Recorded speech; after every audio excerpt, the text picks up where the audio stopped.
जय जगन्नाथ। आपण मानक जानिला भली कथाटे आसंतु आज जानिबा। पितृपक्ष आरंभ हो जाइछ आज्ञा।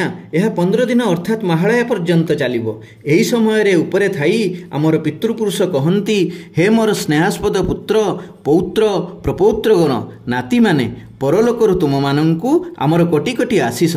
आमको स्मरणपूर्वक ससम्मान आम पाई श्राद्ध व तर्पणर व्यवस्था करुछ तमे माने। एही पितृपक्षरे पितृपुरुषंक उद्देश्य रे तिल तर्पण व पिंडदान करी आमको खुशी करुछ।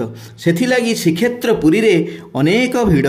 श्वेतगंगा पुष्करिणी, मार्कंडेय पुष्करिणी, इंद्रदुम्न पुष्करिणी, नरेंद्र पुष्करिणी सहित तीर्थराज महोदधि एवं अनेक भिड़। सेमाने स्नान करी तिलतर्पण करुछंती। शास्त्र रही एही पितृपक्षरे निज परिवार कल्याण पाई, निज पिलाछुआंकर उन्नति पाई पितृपुरुषंकर आत्मा शांति करा जाए। पितृपुरुष शांति तो गृहरे सर्वशांति। एनु एही पितृपक्षरे ए सुजोग हाथ छड़ा करंतु नहीं। एमिति नूतन नूतन तथ्य जानिया पाई चैनल टी को सब्सक्राइब करंतु। जगन्नाथ महाप्रभु समस्तंकर मंगल करंतु। जय जगन्नाथ, जय जगन्नाथ, जय जय श्री जगन्नाथ।